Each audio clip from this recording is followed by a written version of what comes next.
Hi everyone and welcome to my channel. In this video I'm gonna show you how to get this from this, or how to root pineapple top and grow your own pineapple. So let's jump right in. First you have to pick a good pineapple. By good I mean a fresh one that hasn't lost its center part. In Germany during summer it's surprisingly hard to find the proper one for rooting. It feels almost impossible. I spent 2 weeks looking for one just for this video. Why does it matter? Well, a pineapple has only one growing point, its center, and if it's rotted, every attempt to root the top will be in vain. Luckily, I managed to find a healthy one, so we can move to the next step. Let's take a closer look at what we're dealing with here. Once again, I check the center. Can you see it? No? Of course you can, the light is bad. So, that's better. It looks relatively healthy, the leaves are firm, so there is hope. First, we need to twist off the top. Why twist instead of cut? Because you don't want any pulp left at the bottom. It can easily rot during the rooting phase. The pineapple will stand in water for the next 3-4 weeks, and the less pulp there is, the better. Now we need to remove some old bottom leaves. Again, this reduces the part that could rot. Besides, it exposes the stem where the new roots will grow. As I peel the leaves, I can already see some roots that started forming before, maybe while it was in the store, on its way to Germany, or even earlier on the plantation. Such an interesting plant, don't you think? Okay, I keep removing the leaves. You should have at least a couple of centimeters of bare stem, but don't overdo it. The plant still needs leaves to photosynthesize and build up strength for growth later on. Just look how many roots it has. But they're all old and dried, and I doubt they'll help us much.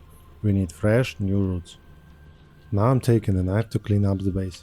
The goal here is to get rid of as much pulp as possible, because we want roots, not rot.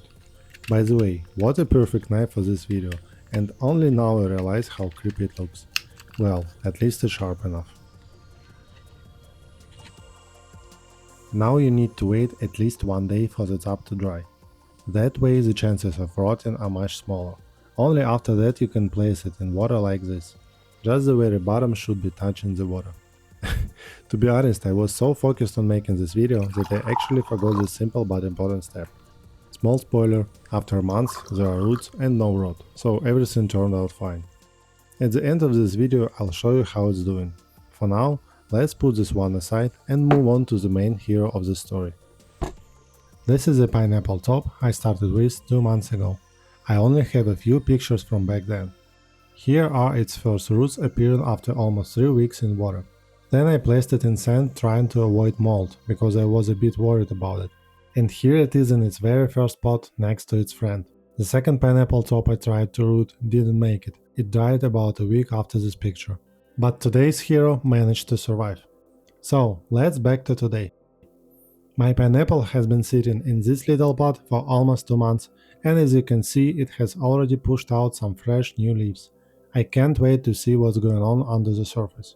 By the way, I'll show you the whole process of giving this one a bigger pot. If you are still here, I think you'll find it interesting. I have prepared a new improvised pot and made enough drainage holes not only at the bottom but also on the sides.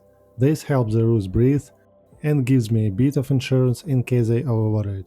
I also prepared everything I need: clay pebbles for the drainage layer and a light well-draining mix of regular soil, pumice and sand.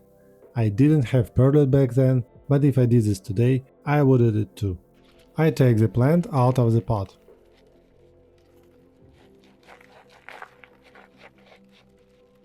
And wow, already roots! Oh my god, after only 2 months there are so many of them. They look healthy and strong. I realize that I actually enjoy root development just as much as the leafy part. It always feels like an unboxing. No need to throw away the old mix, it's still good, so I just add it to the new batch. As always, I start with the drainage layer. Maybe it's a bit too much, but there is still plenty of space for the plant. I add some soil, place the pineapple in, and carefully fill it up.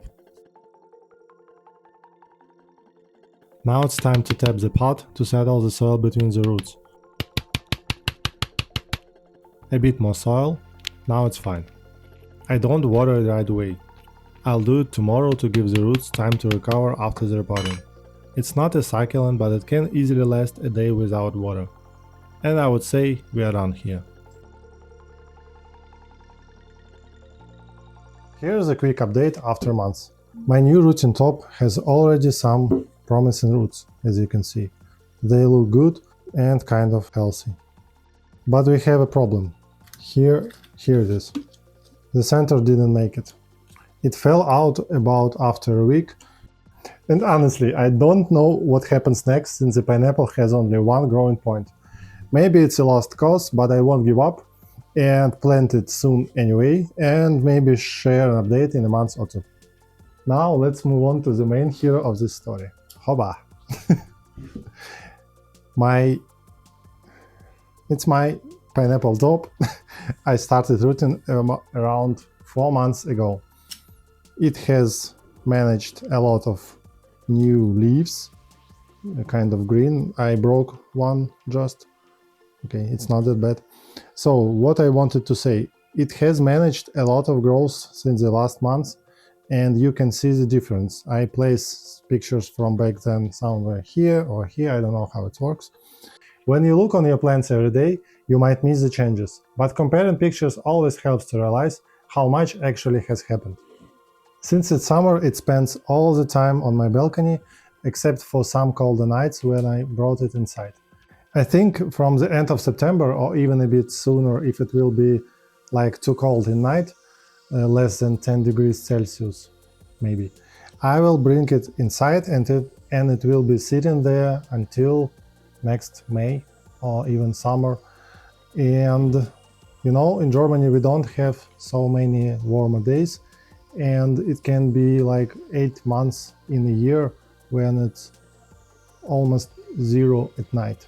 So it's not that funny for this plant, and I don't see any reason to make it suffer in cold, since it's kind of tropical plant. But I'm gonna make the best conditions that I can for it, and that's it for today. Thanks for watching. If you liked the video, feel free to leave a comment or subscribe. I'm still new here on YouTube, and your support really helps me not to give up and move on. And I have some fresh ideas to share on my channel in the nearest future. So, see you in the next one.